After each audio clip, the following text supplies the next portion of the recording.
Bismillahirrahmanirrahim. Assalamualaikum warahmatullahi wabarakatuh.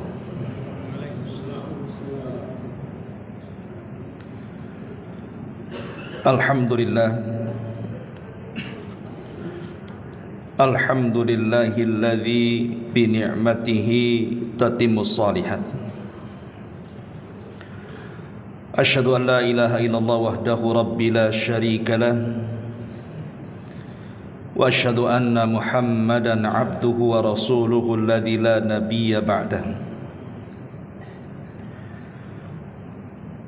Amma ba'du, ma'asyiral muslimin wal muslimat yang dimuliakan Allah Subhanahu wa taala. Alhamdulillah, di malam hari ini kembali kita bisa duduk bertalabul ilmi di Masjid Muhajirin, dan tema di malam hari ini, karena sebentar lagi kita akan menghadapi bulan Ramadan, maka kita akan fokuskan pembahasan kita seputar Ramadan. Ada satu ayat di dalam Al-Quran yang kalau datang bulan Ramadan selalu dibaca. Bahkan saking seringnya dibaca, insya Allah hampir semua kaum muslimin menghafalnya. Ayat itu di mana Allah Subhanahu wa taala berfirman, ya ayyuhalladzina amanu kutiba alaikumusiyam kama kutiba alal ladzina min qablikum la'allakum tattaqun. Wahai orang-orang yang beriman. Panggilan wahai orang-orang yang beriman ini panggilan khusus. Karena di dalam Al-Quran itu ada dua panggilan.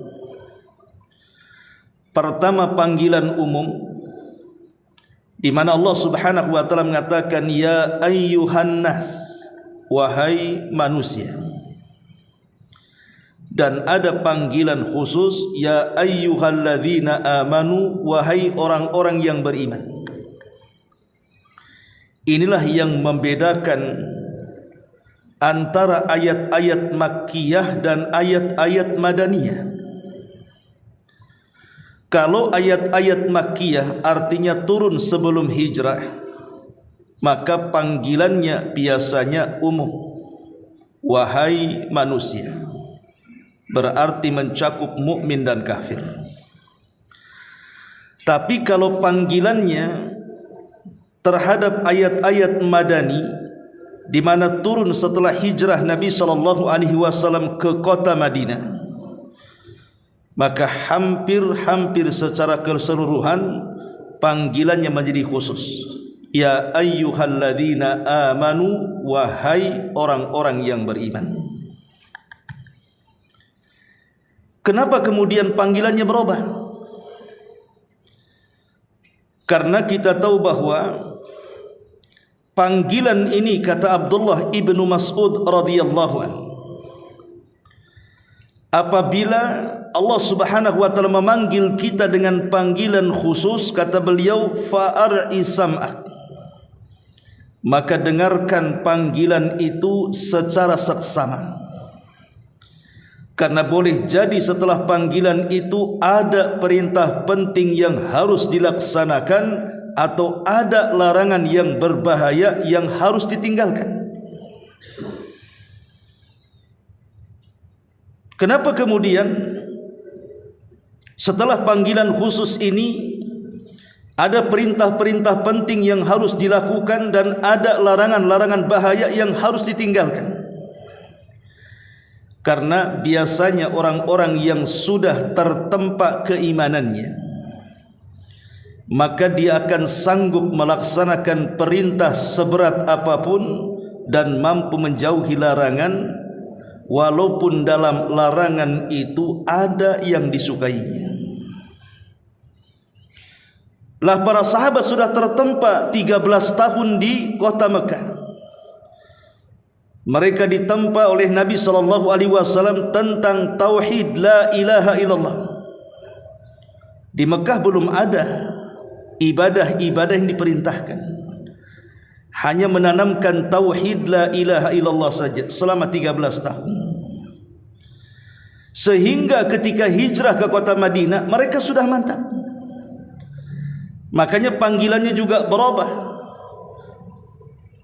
Mereka sudah sanggup melaksanakan perintah dan menjauhi larangan. Lah salah satu perintah yang diperintahkan di dalam ayat ini, di mana Allah Subhanahu wa taala melanjutkan setelahnya, kutiba alaikumus siyam kama kutiba alal ladina min qablikum. Diwajibkan atas kalian puasa sebagaimana puasa ini juga diwajibkan kepada umat sebelum kalian. Puasa ini amalan berat karena banyak rintangan dan halangan bagi orang-orang yang melaksanakannya. Dia harus menahan lapar, dia harus menahan haus, bahkan dia harus meninggalkan syahwatnya dari terbit fajar sampai tenggelam matahari. Tetapi perintah ini pasti mampu dilakukan orang-orang yang beriman, karena tidak ada ceritanya orang puasa mati. Pernah dengar ada orang puasa mati karena lapar? Tidak. Pernah dengar ada orang puasa mati kehausan? Tidak. Karena perintah Allah itu disesuaikan dengan kadar kesanggupan manusia, dan orang yang beriman sanggup melaksanakannya. Lah kewajiban puasa ini bukan terhadap umat Islam saja, tapi umat-umat sebelum Islam pun diwajibkan kepada mereka puasa, cuman caranya yang berbeda. Contoh umpamanya, Nabi SAW mengatakan, farqu ma baina siyamina wa siyami ahlil kitab akalatas sahur. Perbedaan puasa kita, kata Rasul, dengan puasa mereka ahli kitab itu dimakan sahur. Artinya kita ini kalau puasa ada sahurnya, mereka tidak ada sahurnya. Ini salah satu bentuk bahwa perintahnya sama puasa, tetapi cara melakukannya berbeda. Tapi intinya sama, melaksanakan ibadah kepada Allah Subhanahu wa taala. Yang menarik adalah hikmah daripada puasa, di mana Allah Subhanahu wa taala mengakhiri ayatnya dengan kalimat la'allakum tattaqun, agar kalian bertakwa. Bukan agar kalian lapar, bukan agar kalian haus, bukan agar kalian merasakan orang-orang yang lapar dan haus, tidak. Tapi Allah Subhanahu wa taala akhiri dengan kalimat la'allakum tattaqun, agar kalian bertakwa.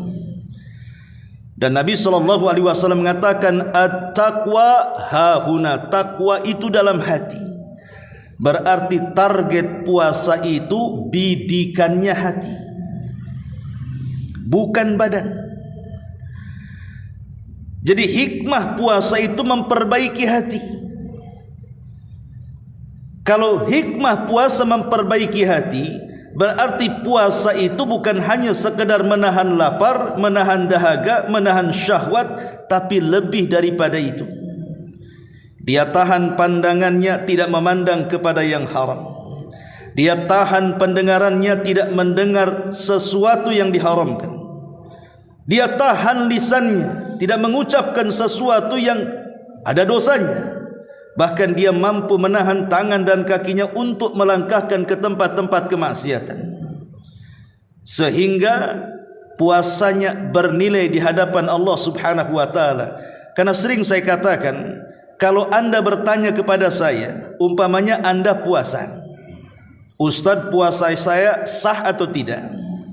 Maka saya bisa jawab, selama mendatangkan syarat rukunnya, selesai puasa itu. Ketika kita menahan haus, menahan lapar, menahan syahwat dari terbit matahari sampai terbenam, dari terbit fajar shadiq sampai terbenam matahari, sah-sah puasa Anda. Masalahnya pertanyaan yang kedua yang saya tidak bisa jawab, apakah puasa saya qabul Ustaz? Apakah puasa saya berpahala? Apakah puasa saya diterima? Lah, ini tidak bisa dijawab karena itu urusan kita langsung dengan Allah Subhanahu wa taala. Karena orang yang berpuasa secara umum itu kan dua kelompok tuh. Ada kelompok yang pertama, kelompok yang penting sah.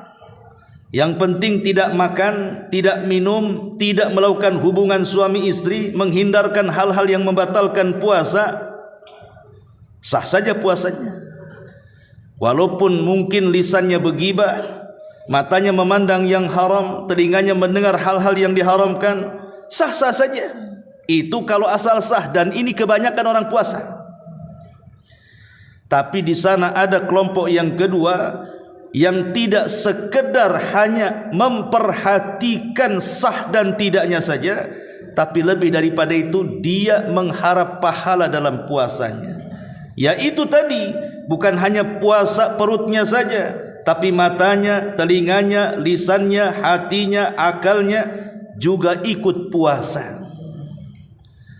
Karena ada hadis yang mengatakan rubba shaimin laisa lahul jaza illal ju' wal 'atshi.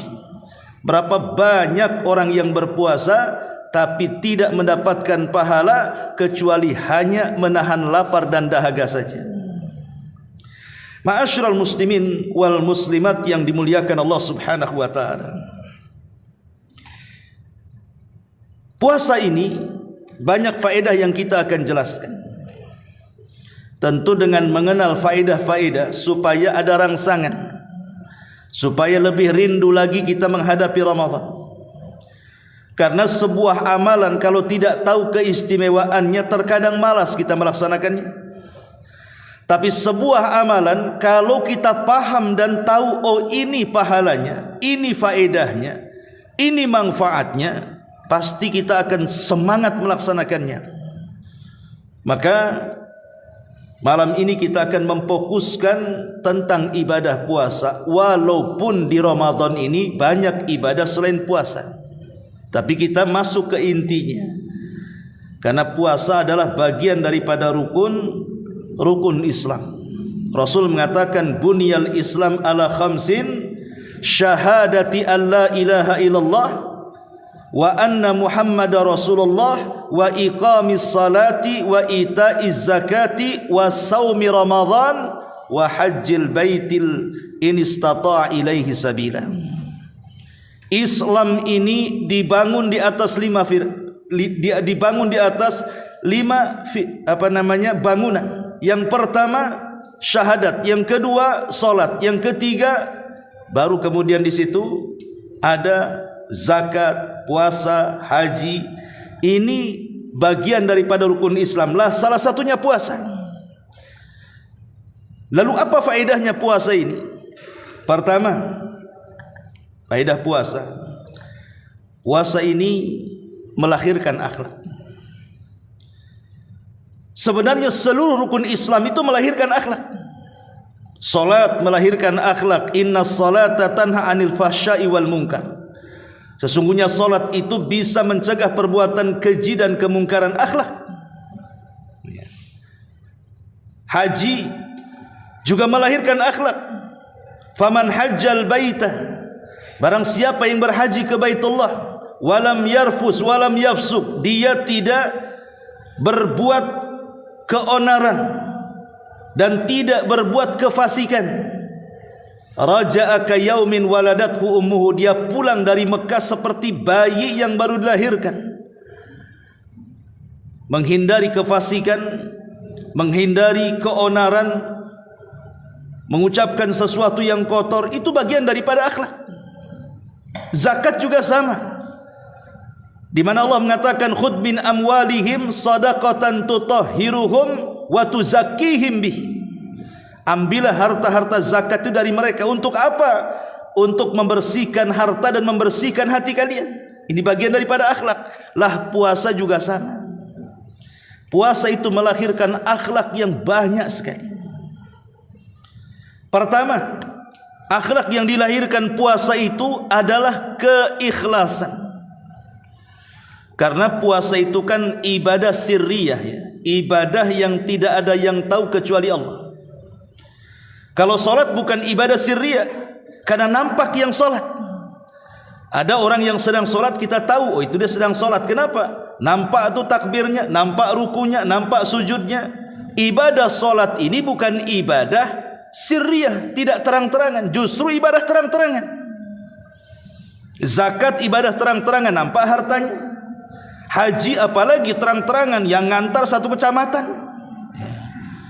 Tapi kalau seandainya ibadah puasa ini tidak ada yang tahu, siapa yang tahu dia sedang berpuasa? Apakah pura-pura lemas? Nampak dia puasa? Enggak bisa juga. Apakah pura-pura meludah?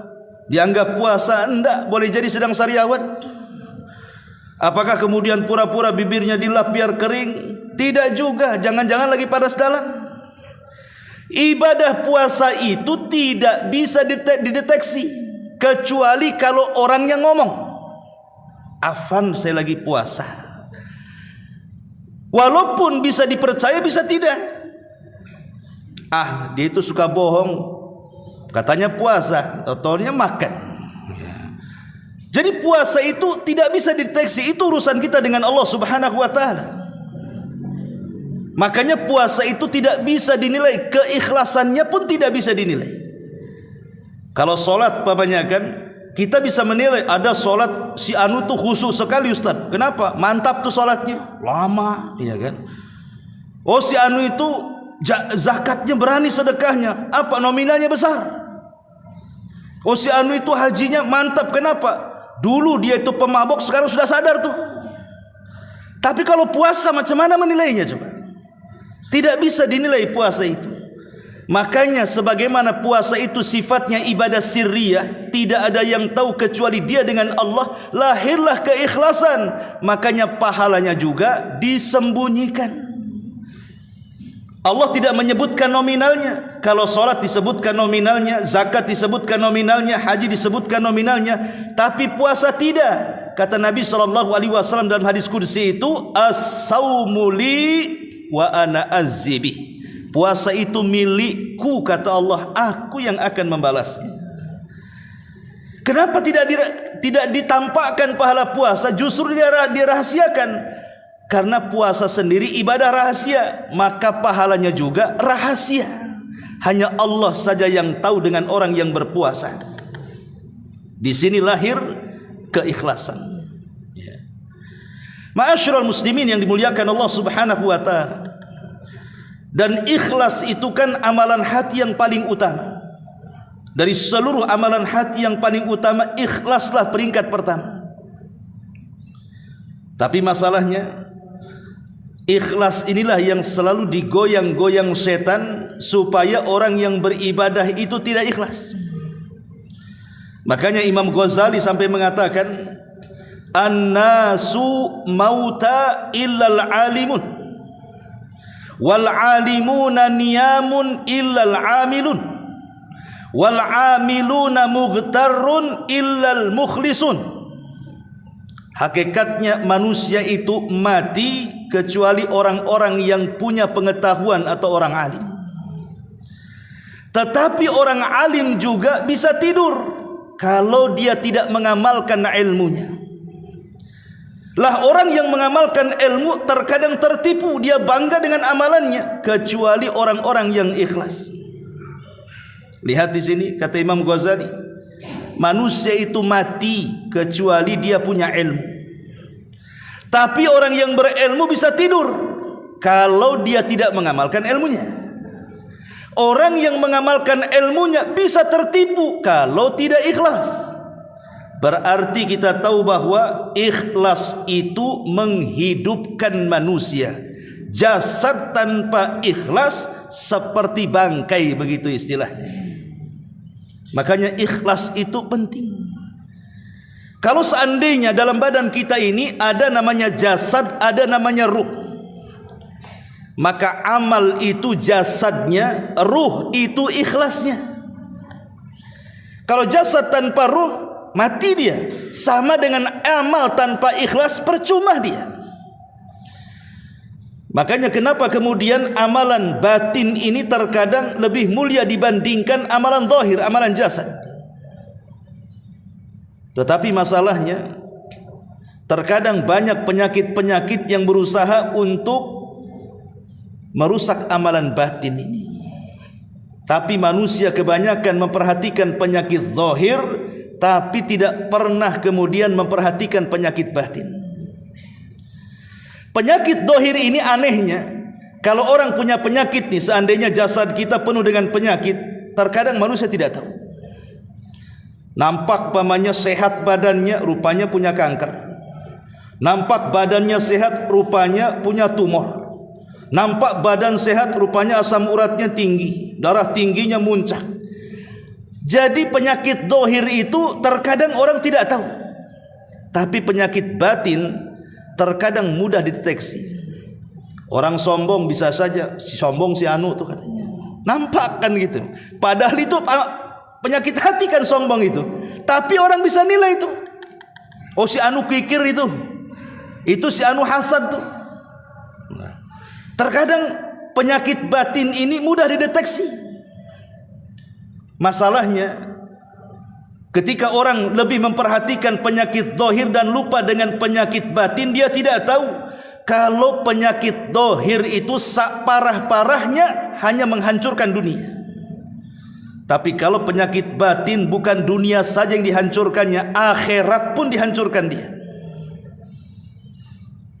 Kalau seandainya orang punya kanker, paling tinggi mati, selesai dunia dia. Punya tumor paling tinggi mati, selesailah dunia dia. Tapi kalau penyakitnya itu ria, penyakitnya sombong, penyakitnya sum'ah, penyakit-penyakit yang menghilangkan keikhlasan, itu bukan cerita dunia saja. Di akhirat pun dia akan mempertanggungjawabkan penyakit itu. Karena kita tahu bahwa penyakit zahir itu tidak akan ditanya di hadapan Allah. Yang ditanya itu penyakit batin. Tidak ada orang masuk neraka. Kenapa kau masuk neraka? Kanker? Nggak ada. Bisul? Nggak ada. Tumor? Nggak ada. Yang ditanya itu soal penyakit batin. Karena sombong, karena hasad, karena dengki, iri hati, dan begitu seterusnya. Maka dari sini puasa itu melahirkan keikhlasan, karena puasa itu sifatnya ibadah sirriyah. Tidak ada yang tahu kecuali dia dengan Allah. Makanya dahulu ada ulama salaf, dia puasa selama 40 tahun, keluarganya nggak tahu. Jadi dia kalau pergi ke pekerjaannya, dia membawa sarapan, dia tidak makan di rumah. Kemudian setelah di tengah jalan dia sedekahkan tuh sarapannya. Kemudian pulang maghrib, kemudian dia pun berbuka, itulah makan malamnya. Dan tidak makan lagi kecuali sahur, minum saja. Setiap hari sampai 40 tahun keluarganya tidak tahu. Ya, karena ibadah puasa itu sirriyah sifatnya. Tidak ada yang tahu kecuali si pelaku dengan Allah Subhanahu wa taala. Lahirlah keikhlasan. Yang kedua, puasa ini melahirkan akhlak sabar. Bahkan 3 tingkatan sabar itu ada di puasa. Apa tingkatan sabar yang 3 itu? Pertama, as-sabru ala ta'ah. Yang kedua, as-sabru ala al-ma'siyah. Yang ketiga, as-sabru ala al-qada'i wal qadar. Pertama, sabar ketika melaksanakan ketaatan. Yang kedua, sabar saat meninggalkan kemaksiatan. Kemudian sabar dalam menghadapi qada dan qadar, ketentuan Allah Subhanahu wa taala kepada kita. 3-tiganya ada di puasa. Pertama, sabar dalam melaksanakan ketaatan. Bagaimanapun orang itu lapar, bagaimanapun orang itu haus, mungkin dengan istilah lapar melilit perut, haus mencekik leher, kalau belum waktunya maghrib, tidak bisa kemudian kita makan dan minum. Harus sabar, karena itu perintah Allah. Tidak boleh kemudian saya tidak tahan, tidak bisa. harus sabar. Anda sedang melaksanakan ketaatan kepada Allah, tunggu maghrib baru makan baru minum. Ini sabar yang pertama dan ini yang paling tinggi. Kemudian yang kedua, sabar saat meninggalkan maksiat. Sabar dalam meninggalkan maksiat. Jangan sampai ketika kita sedang berpuasa, kemudian mata kita memandang yang haram, telinga kita mendengar yang haram, lisan kita pula mengucapkan hal-hal yang diharamkan. Karena itu bisa menggugurkan pahala. Percuma puasanya jadinya. Lapar, haus, tapi nggak dapat apa-apa jadinya kan. Dia harus sabar supaya dapat pahala. Kemudian juga sabar di dalam menghadapi takdir. Yang namanya tak makan lapar itu sudah takdir. Yang namanya tak minum haus itu sudah takdir. Tapi kita tetap sabar dengan takdir ini.